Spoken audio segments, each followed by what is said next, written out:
श्री वल्लभाधीश की जय। श्री गुसाई जी परम दयाल की जय। श्याम सुंदर श्री यमुने महाराणी की जय। श्री हरिराय महाप्रभु जी की जय। આપણે હવે વલ્લભાખ્યાન વિશે રસપાન કરવાના છીએ। તેમાં આપણે પહેલાં વલ્લભાખ્યાન કોણે રચ્યું અને કોના માટે એ બધું આપણે પહેલાં સાંભળીએ। શ્રી વલ્લભાખ્યાન ભક્ત કવિ શ્રી ગોપાલદાસજીની એક એવી અપૂર્વ દેન છે કે જેમાં પુષ્ટિમાર્ગ અને તેને પ્રગટ કરનાર શ્રી વલ્લભ તથા શ્રી વિઠ્ઠલેશ પ્રભુના અલૌકિક ચરિત્રોનું સરસ નિરૂપણ કર્યું છે। આ ગ્રંથ પુષ્ટિ સંપ્રદાયમાં ઘણું મહત્ત્વનું સ્થાન ધરાવે છે।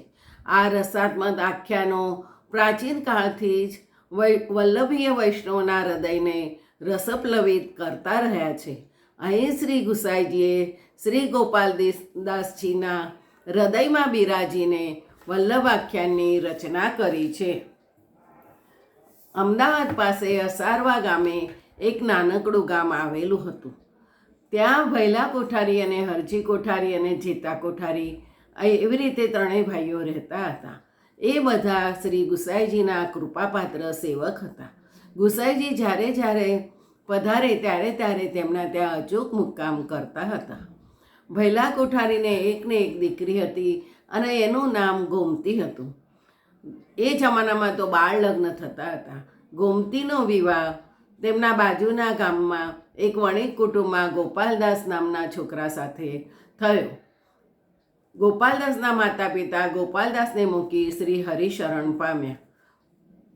તેથી તેમના સસરા ભૈલા કોઠારી ગોપાલદાસને પોતાના ત્યાં લઈ આવ્યા અને તેમને ઉછેરવા લાગ્યા। ગોપાલદાસ જન્મથી જ મૂંગા હતા। તેઓ એક અક્ષર પણ બોલી શકતા ન હતા। એક વખત ગુસાઈજી ગુજરાતમાં પધાર્યા ત્યારે અસારવામાં ભૈલા કોઠારીને ત્યાં મુકામ કર્યો હતો।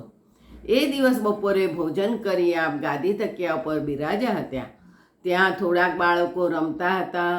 ભૈલા કોઠારી આપશ્રીની પાસે બેઠા હતા। ત્યારે કોઠારી પેલો ગૌરવર્ણનો બાળક કોણ છે એવી રીતે ગુસાઈજીએ પ્રશ્ન કર્યો। ત્યારે કૃપાનાથ તે ગોમતીનો વર છે એમ ભૈલા કોઠારી બોલ્યા। કોઠારી ગોમતીનો વર તો સાગર હોય। કૃપાનાથ આપ જેના ઉપર કૃપા કરો તે સાગર બની જાય એમાં શું આશ્ચર્ય એવી રીતે કોઠારી બોલ્યા। ભૈલા કોઠારીની દીનતા અને પોતાના સ્વરૂપમાં આવી અડગ શ્રદ્ધા જોઈ શ્રી ગુસાઈજી ખૂબ પ્રસન્ન થયા। આપશ્રીએ ગોપાલદાસને પોતાની પાસે ઈશારો કરીને બોલાવ્યા।